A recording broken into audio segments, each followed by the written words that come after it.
जयपुर में नागौर सांसद हनुमान बेनीवाल पिछले 8 दिनों से एसआई भर्ती रद्द करवाने के लिए धरने पर बैठे हैं। इस बीच हनुमान बेनीवाल ने भाजपा के कई नेताओं को लेकर अनर्गल टिप्पणियां भी कर दी और साथ ही हनुमान बेनीवाल ने सीएम भजनलाल शर्मा और उनके मंत्रियों पर भी गंभीर आरोप लगाए हैं। बेनीवाल ने मंत्री के बिश्नोई के जोधपुर व्हाइट हाउस को लेकर भी टिप्पणियां की थी और उससे पहले उन्होंने मंत्री कन्हैयालाल चौधरी और अविनाश गहलोत के साथ बीजेपी के कई नेताओं पर आरोप लगाते हुए कहा था कि राजस्थान में कुछ ऐसे नौसखिया नेता आ गए जिनको कुछ पता नहीं है, उनके हाथों में बड़ी पंचायती आ गई, ये लोग बेलगाम हो गए हैं। साथ ही बेनीवाल ने कहा कि पीएचईडी मंत्री कन्हैयालाल चौधरी ने भ्रष्टाचार करके विभाग के सभी ठेके अपने रिश्तेदारों को बांट दिए। इसके बाद पीएचईडी मंत्री कन्हैयालाल भी कहां रुकने वाले थे, उन्होंने भी बेनीवाल के इन आरोपों का जवाब दिया।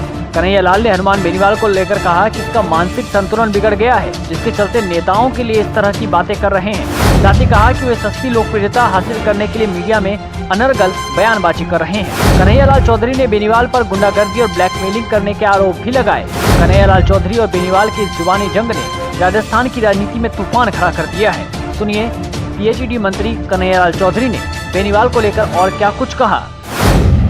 जिस तरह से खींवसर में चुनाव हारने के बाद में हनुमान बेनीवाल की जो हताशा है, उनकी मीडिया में किस तरह से ध्यान आकर्षित हो, वो सिर्फ एक बचपन में आपने एक कहानी पढ़ी होगी कि मैं भी वही खिलौना लूंगा दीना का लाल। इस तरह से आज वो अपना ध्यान आकर्षित करने के लिए ये हरकतें कर रहे हैं, अच्छी ओछी लोकप्रियता पाने के लिए ये सब चीजें कर रहे हैं। बाकी जिस तरह से चुनाव के अंदर हमारे सभी पार्टी के, हमारे सीआर चौधरी साहब, हमारे ज्योति मिर्धा जी, के बिश्नोई जी, सब पूरी टीम ने मिलकर जिस तरह से जो काम किया, आज उनकी जो वहां पे गुंडागर्दी चलती थी नागौर के अंदर, जिस तरह से वो एक तरह से ब्लैकमेलिंग करते, तो सर ब्लैकमेलिंग भजनलाल जी की सरकार में उनकी ब्लैकमेलिंग बंद हो गई। सभी मंत्री उनकी कोई सुनता नहीं है।